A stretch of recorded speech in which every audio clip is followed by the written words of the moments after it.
boa noite.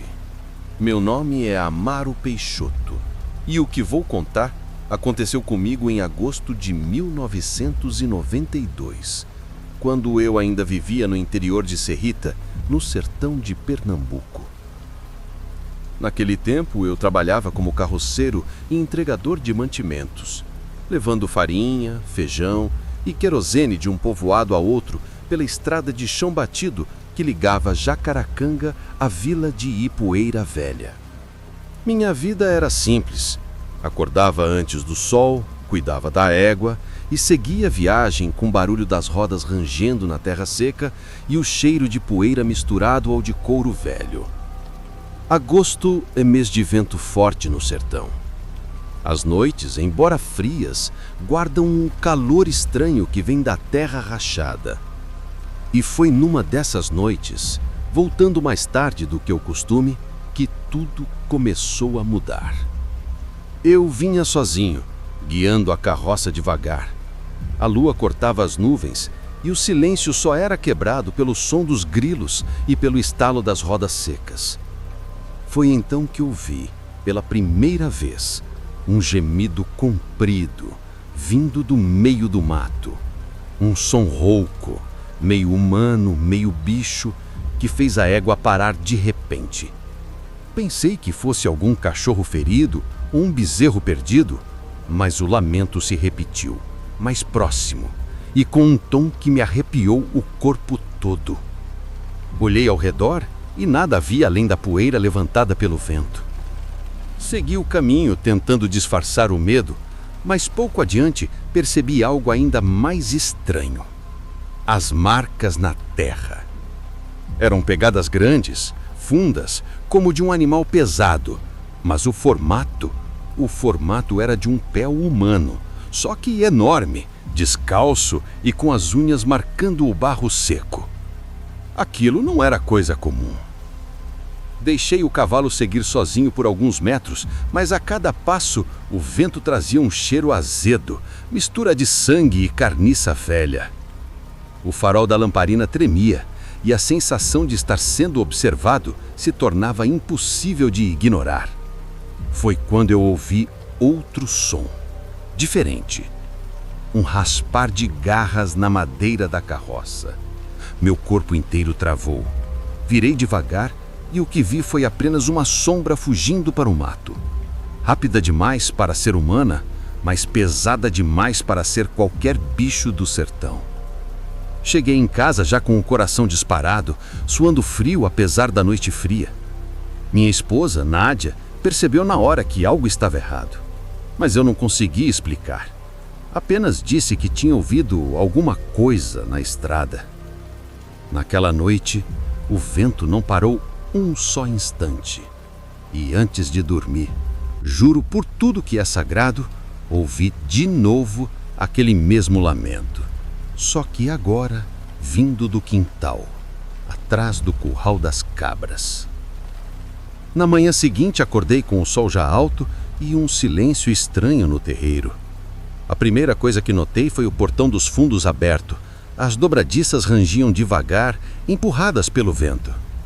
Fui direto ao curral e encontrei 2 cabras mortas, deitadas de lado, o pescoço rasgado e o chão endurecido de sangue seco. Nádia começou a chorar quando viu e o menino mais novo, o Tiaguinho, correu para dentro com medo. Eu me abaixei e examinei o chão. As mesmas marcas estavam ali, aquelas marcas fundas, meio humanas, só que maiores. No meio da poeira, dava para ver o rastro vindo do mato e voltando para ele. Pedi ajuda ao seu Zé Dantas, homem antigo, acostumado com as secas e com os medos do sertão. Quando viu as marcas, ele empalideceu. "Isso não é cachorro nem lobo, Amaro", disse ele, coçando o queixo. "Isso aí é coisa que anda em 2 pernas." Ficou em silêncio um tempo, olhando para o chão, e depois completou: "E se for o que eu tô pensando, é melhor benzer a casa e acender lamparina de noite." Passei o resto do dia inquieto, com a cabeça pesada. O vento trazia poeira e aquele cheiro ruim parecia não sair do ar. Antes do pôr do sol, tratei de reforçar as cercas e deixei a carroça encostada no rancho. Nádia me pediu para não sair de casa naquela noite, mas eu não consegui dormir cedo. O som do mato estava diferente, nem os grilos cantavam direito. Por volta da meia-noite, ouvi o tropel de passos lá fora. Pesados, compassados, como se alguém ou alguma coisa estivesse rondando a varanda. A lamparina tremia e eu, com a espingarda velha nas mãos, fui até a janela devagar, tentando não fazer barulho. Vi o que nunca mais consegui esquecer. Atrás do curral, entre as sombras do mandacaru, algo se movia de pé, arqueado, o corpo coberto de pelos escuros e desgrenhados. A cabeça era alongada, os ombros largos demais e os olhos brilhavam num tom amarelado que me gelou o sangue. Aquilo me encarou por alguns segundos que pareceram uma eternidade. Depois, soltou um som, um misto de rosnado e lamento humano, e desapareceu entre as árvores secas, deixando apenas o farfalhar das folhas e o cheiro forte de bicho morto no ar. Eu fiquei ali, paralisado, sem saber se o que via era real ou se a noite me pregava uma peça. Mas quando o vento soprou de novo, senti o mesmo odor da estrada do fundão.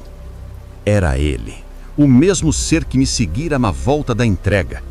E naquela hora, eu entendi que aquilo não tinha acabado. Tinha apenas começado. Na noite seguinte, o céu ficou coberto por nuvens baixas e o vento do sertão parecia mais frio do que o normal. Eu não consegui trabalhar naquele dia. Passei o tempo todo olhando para o mato, escutando qualquer barulho diferente. Seus Adantas veio até minha casa antes de escurecer e me deixou um rosário de contas antigas. Disse que era do pai dele e que devia ficar pendurado na porta principal.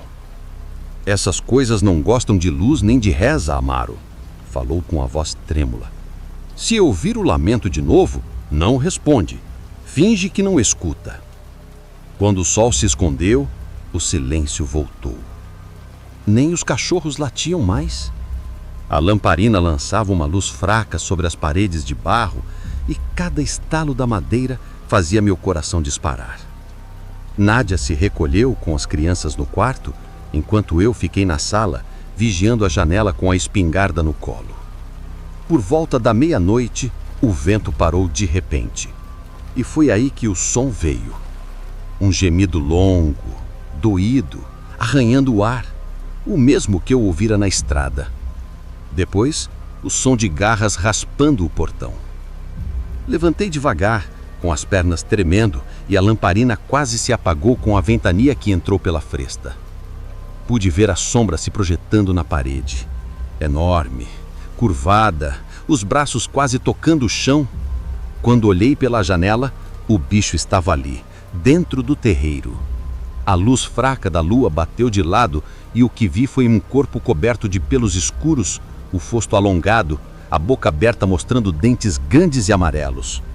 Os olhos brilhavam num tom de fogo apagado e o peito subia e descia como se respirasse com raiva. A égua, amarrada perto do curral, começou a relinchar desesperada. O bicho se virou para ela e deu 2 passos lentos. Foi o que bastou para eu apertar o gatilho. O estampido ecoou seco e o recuo da arma quase me derrubou. Mas a criatura apenas deu um salto para trás, soltando um grunhido que mais parecia o choro de um homem. Depois, desapareceu, correndo pelo mato, quebrando galhos e levantando poeira no escuro. Corri até o terreiro, tremendo, com a lamparina na mão. Havia marcas fundas no chão e uma mancha escura na porteira, misto de sangue e terra. Mas o que mais me deixou sem voz foi o que encontrei junto à cerca. Um pedaço de tecido rasgado, sujo, igual ao de um pano de gibão de vaqueiro.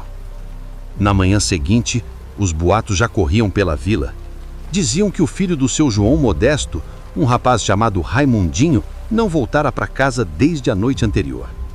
Tinha saído para o mato, meio adoentado, segundo o pai.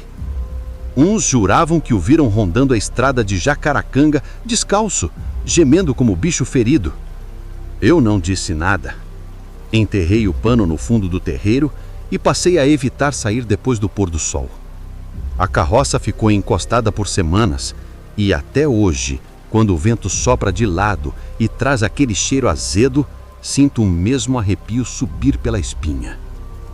Nunca mais ouvi o lamento, mas às vezes, nas noites de agosto, o Tiaguinho diz que escuta algo no curral. Um som baixo, como se alguém respirasse pesado atrás da cerca. Se você tem um relato como este, compartilhe nos comentários ou envie para o canal. Boa noite e cuidado ao cruzar as estradas secas do sertão quando a lua estiver alta.